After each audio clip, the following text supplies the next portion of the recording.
एक ऐसा शख्स जिसने हरियाणा के एक छोटे से गांव की मिट्टी से निकलकर योग और आयुर्वेद का साम्राज्य खड़ा कर दिया। वो शख्स कई रात भूखे पेट भी सोया, लेकिन सपना था कुछ करने का, कुछ ऐसा बड़ा करने का जो पूरी दुनिया को हिला दे।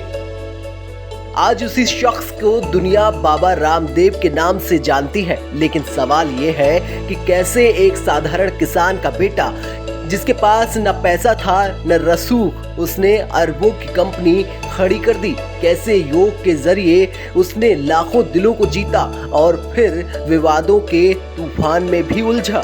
क्या है बाबा रामदेव की कहानी का असली सच, जो बहुत कम लोगों को ही पता है। आज उस राज का पर्दाफाश करेंगे। तो चलिए शुरू करते हैं बाबा रामदेव की वो कहानी जो जमीन से शुरू हुई, आसमान को छूती गई और रास्ते में कई तूफानों से टकराई। हरियाणा के महेंद्रगढ़ जिले का सैद अलीपुर गांव 25 दिसंबर 1965 को यहाँ एक साधारण किसान परिवार में एक बच्चे का जन्म हुआ। नाम रखा गया रामकृष्ण यादव। पिता रामनिवास यादव खेतों में दिन रात मेहनत करते, माँ गुलाबो देवी घर संभालती। परिवार में 2 भाई बहन थे, लेकिन आर्थिक तंगी ने बचपन को आसान नहीं छोड़ा। कई बार रोटी के लिए भी जद्दोजहद भी करनी पड़ी, लेकिन रामकृष्ण के मन में कुछ और ही आग थी। वो गांव के स्कूल में पढ़ते, लेकिन किताबों से ज्यादा धार्मिक कहानियों और अध्यात्म में डूबे रहते। 14 साल की उम्र में रामकृष्ण ने घर छोड़ दिया। वो पहुंचे जींद जिले के कलवा गांव के गुरुकुल में। यहाँ उन्होंने संस्कृत, वेद और योग की गहरी पढ़ाई की। बाद में खानपुर के गुरुकुल में आचार्य प्रद्युमन और योगाचार्य बलदेव ने उन्हें योग का ऐसा ज्ञान दिया जो उनकी जिंदगी का आधार बन गया। रामकृष्ण ने महर्षि दयानंद सरस्वती के विचारों को आत्मसात किया। सत्यार्थ प्रकाश जैसे ग्रंथों ने उनके मन में समाज सुधार और योग के प्रचार का जुनून जगा।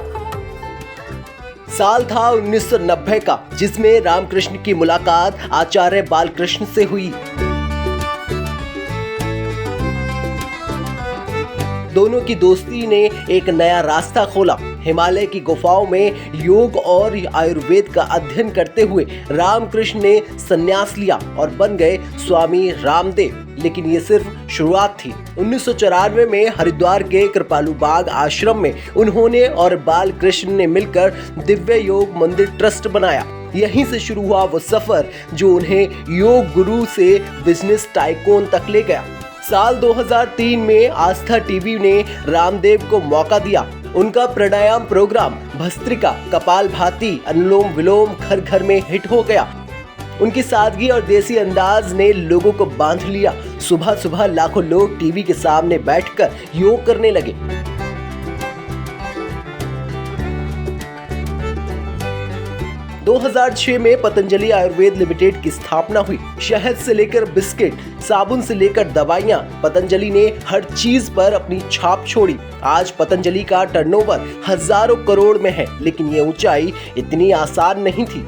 आज बाबा रामदेव के योग शिविरों में हर धर्म, हर वर्ग के लोग शामिल होते हैं। उनकी सीधी सादी बातें, देसी लहजा और योग को वैज्ञानिक तरीके से समझाने का अंदाज, यही उनकी ताकत थी। लेकिन उनकी पहचान सिर्फ योग गुरु तक नहीं रुकी। वो एक बिजनेसमैन बने, समाज सुधारक बने और कई बार राजनीतिक मुद्दों पर भी बेबाकी से बोले। पतंजलि के जरिए उन्होंने आयुर्वेद को नई जिंदगी दी, देसी प्रोडक्ट्स को विदेशी ब्रांड के सामने लाकर खड़ा कर दिया। और सबसे खास बात, वो कभी पीछे नहीं हटे। चाहे विवाद हो, आलोचना हो या कानूनी पचड़े, रामदेव ने हमेशा डटकर मुकाबला किया। अगर बात की जाए कि आखिरकार बाबा रामदेव की किस्मत कहां से पलटी, तो साल 2006 में पतंजलि आयुर्वेद की स्थापना ने बाबा रामदेव की जिंदगी को नया मोड़ दिया। आचार्य बालकृष्ण के साथ मिलकर उन्होंने आयुर्वेदिक दवाइयाँ, खाने पीने की चीजें और रोजमर्रा के प्रोडक्ट्स बाजार में उतारे। हर चीज ने लोगों का भरोसा जीता। 2016 तक पतंजलि का टर्नओवर 10,000 करोड़ को पार कर गया। आज पतंजलि के सैकड़ों स्टोर और हजारों प्रोडक्ट्स हैं। रामदेव ने न सिर्फ योग बल्कि स्वदेशी का नारा भी बुलंद किया। लेकिन इस साम्राज्य के पीछे थी उनकी रणनीति, सस्ते दाम, देसी ब्रांडिंग और लोगों का भरोसा। बाबा रामदेव की चमक तो दिखाई पड़ती है, लेकिन उसके पीछे उनकी निजी जिंदगी कैसी है वो हमेशा एक रहस्य रहता है। स्वामी रामदेव एक सन्यासी हैं। उन्होंने कभी शादी नहीं की, ना परिवार बसाया। उनका परिवार है उनका आश्रम, उनके अनुयायी और उनका मिशन। सुबह 3 बजे उठकर योग, ध्यान और काम उनकी जिंदगी की दिनचर्या है। उनकी डाइट सादी है, उबली सब्जियां, फल और थोड़ा दूध। वो कहते हैं कि योग और आयुर्वेद ही उनकी ताकत है, लेकिन रामदेव की जिंदगी हमेशा इतनी आसान नहीं थी। बचपन में आर्थिक तंगी ने उन्हें कड़ी मेहनत सिखाई। गुरुकुल में रहते हुए कई बार भूखे सोना पड़ा। हिमालय में महीनों तक गुफाओं में रहकर तप किया। आश्रम में शुरुआती दिन आसान नहीं थे। पैसे की कमी, संसाधनों का अभाव, हर कदम पर चुनौतियां थीं, लेकिन रामदेव ने हार नहीं मानी। उनकी मेहनत और आचार्य बालकृष्ण का साथ उनकी सबसे बड़ी ताकत बना। बता दें कि आज रामदेव के छोटे भाई राम भारत पतंजलि के कारोबार में उनकी मदद करते हैं, मगर माता पिता अब गांव में सादा जीवन जीते हैं। रामदेव का कहना है कि उनका परिवार, उनका मिशन है योग और आयुर्वेद को हर घर तक पहुंचाना, लेकिन इस मिशन के रास्ते में कई बार तूफान भी आए। बाबा रामदेव की कहानी सिर्फ योग और सफलता की नहीं, बल्कि विवादों की भी है।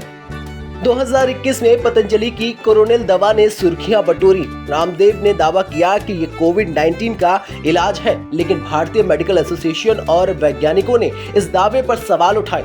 विश्व स्वास्थ्य संगठन और सरकार ने भी पतंजलि के दावों को ठोस सबूतों के बिना खारिज कर दिया। कहीं न कहीं बाबा रामदेव की जिंदगी में यहाँ से तूफान आया। उनके विज्ञापनों पर बैन लगाने की मांग हुई, सुप्रीम कोर्ट से फटकार पड़ी, उनको कई सारे अपने विज्ञापन बदलने पड़े, बहुत फजीहत हुई, लेकिन फिर भी बाबा रामदेव ने हार नहीं मानी। लेकिन बाबा रामदेव का अतीत भी काफी गहरा है।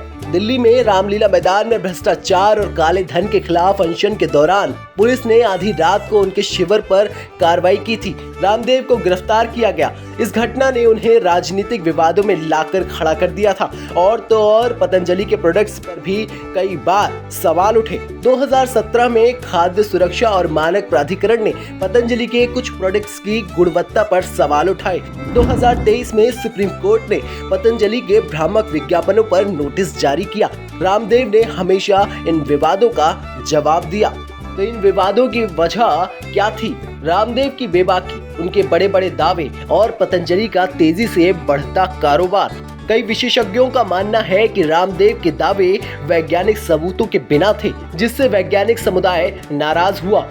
बाबा रामदेव की राजनीतिक टिप्पणियों ने भी उन्हें विवादों में रखा, लेकिन रामदेव का कहना है कि वो सिर्फ सच बोलते हैं, चाहे वो किसी को पसंद आए या ना आए। आज पतंजलि की संपत्ति हजारों करोड़ में है। 2023-24 के आंकड़ों के मुताबिक पतंजलि आयुर्वेद का टर्नओवर करीब 45,000 करोड़ रुपए है। रामदेव खुद कोई संपत्ति अपने नाम नहीं रखते, क्योंकि वो सन्यासी हैं, लेकिन पतंजलि का साम्राज्य उनके और आचार्य बालकृष्ण के विजन का नतीजा है।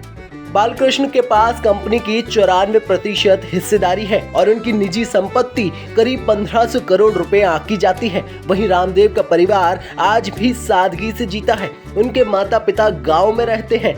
भाई राम भारत पतंजलि में उनकी मदद करते हैं। रामदेव कहते हैं कि उनकी असली कमाई है लोगों का भरोसा और योग का प्रचार। तो ये थी बाबा रामदेव की कहानी, एक साधारण गांव के लड़के से योग गुरु और बिजनेस टाइकून तक का सफर। उन्होंने योग को घर घर पहुंचाया, आयुर्वेद को नई पहचान दी और स्वदेशी का नारा बुलंद किया। लेकिन उनके रास्ते में विवाद भी कम नहीं आए। क्या वो एक समाज सुधारक हैं या एक चतुर बिजनेसमैन? ये सवाल आज भी बहस का हिस्सा है। लेकिन एक बात साफ है, बाबा रामदेव ने भारत को योग और आयुर्वेद का नया चेहरा दिया। इस पर आपका क्या कहना है? कमेंट बॉक्स में जरूर बताइए।